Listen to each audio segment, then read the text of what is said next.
Welcome to the Explainer. For years, we've thought of artificial intelligence as just this purely digital tool. We picture it living inside our laptops, answering text prompts, or maybe writing some code. But guys, that era is ending.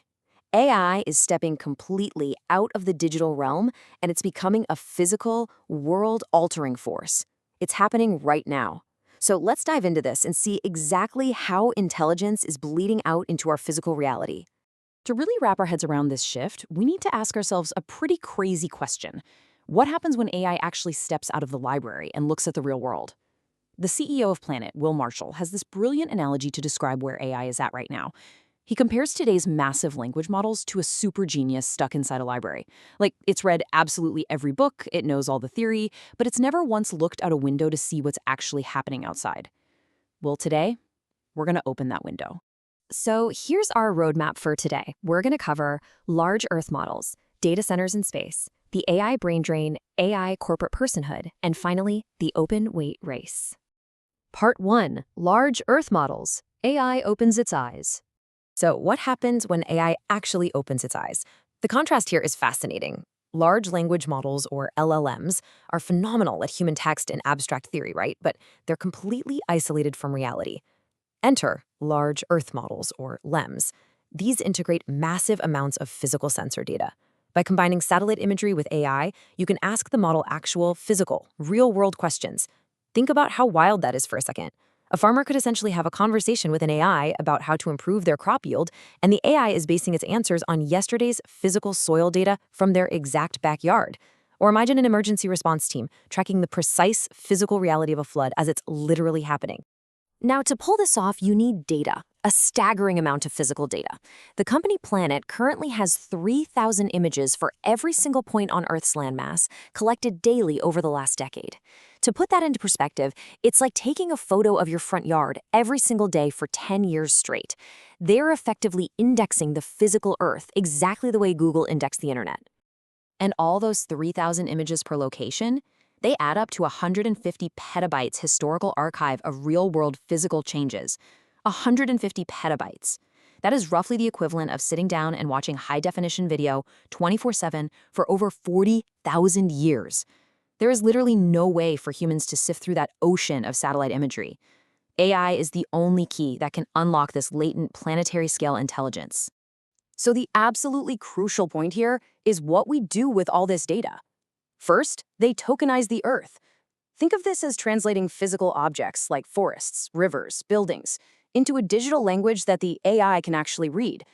Then, just like ChatGPT predicts the next word in a sentence, a large Earth model can predict the next physical change, pixel by pixel. That is the ultimate goal here, creating an honest-to-goodness crystal ball that can forecast future physical events, from predicting data center construction to anticipating global supply chain bottlenecks. Moving on to Part 2, data centers in space, the compute layer. Of course, analyzing the whole planet requires a ridiculous amount of compute power. And because of that, we're tracing a really rapid progression in space infrastructure. We started with simple Earth observation, sensors just taking pictures and beaming heavy data back down to Earth. Now, we're entering the era of orbital AI inference. Companies are literally strapping GPUs directly onto satellites to process data at the edge in space, which cuts response times down from hours to mere seconds. And the final step? Placing full-scale data centers into sun-synchronous orbits. We are effectively building mini Dyson swarms, rings of orbiting tech right around our planet. You might be wondering, why go to space at all? Well, terrestrial compute is hitting a wall.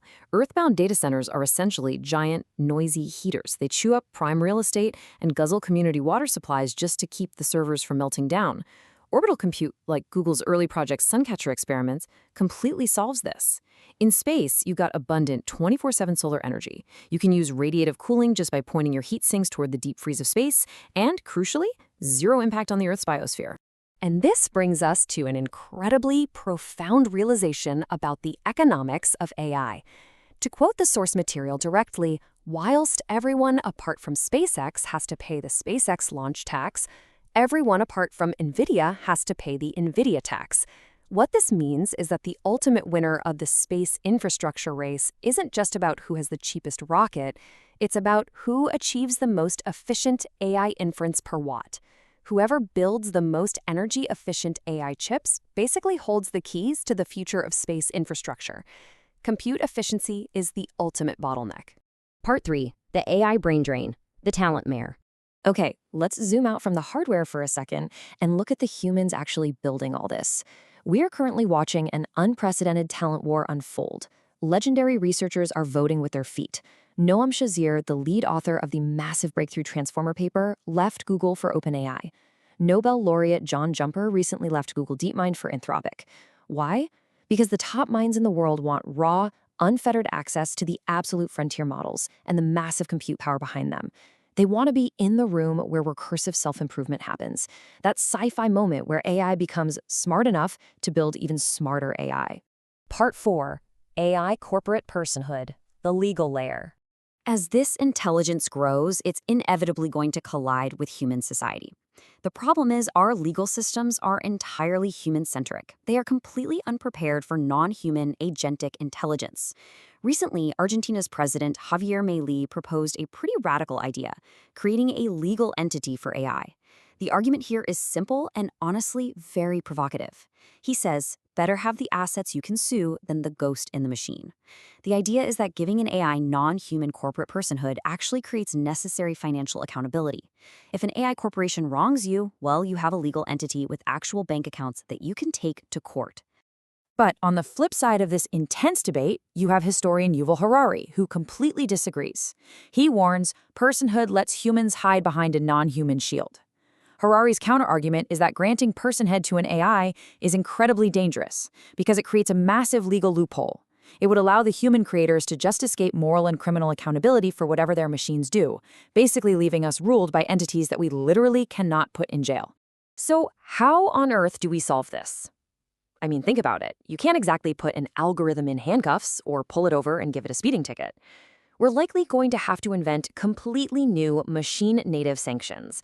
Things like compute revocation, effectively pausing its brain.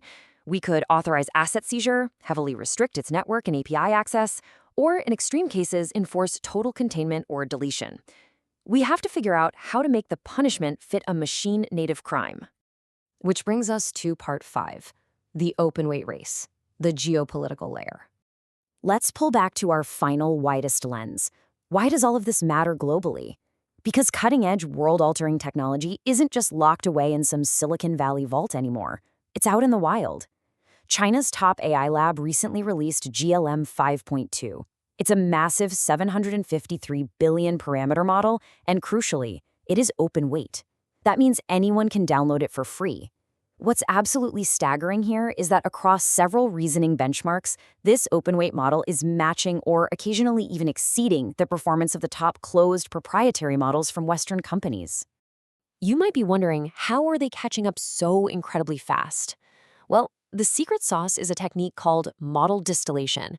This is a process where you take a massive, incredibly expensive frontier AI model and you use its outputs as a teacher.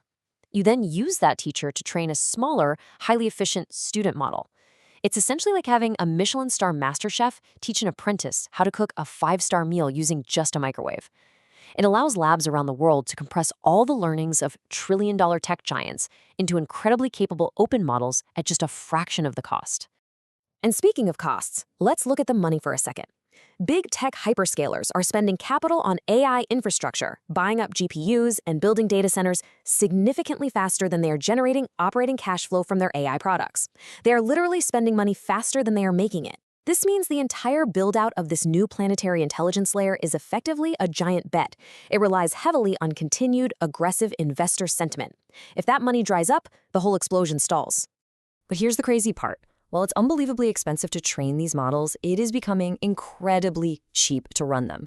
Very soon, a frontier-level model is going to be able to run locally on your basic, everyday laptop. Intelligence is being rapidly democratized. You cannot put this genie back in the bottle. Advanced reasoning capabilities will soon be in the hands of everyone, completely untethered from corporate firewalls or government blacklists. Which leaves us with this final, profoundly important question to consider today. How do we manage the global commons in a world where frontier intelligence simply cannot be contained? From satellites reading the Earth's physical pixels, to orbital data centers, to open-weight models running right on your kitchen table, we are entering totally uncharted territory.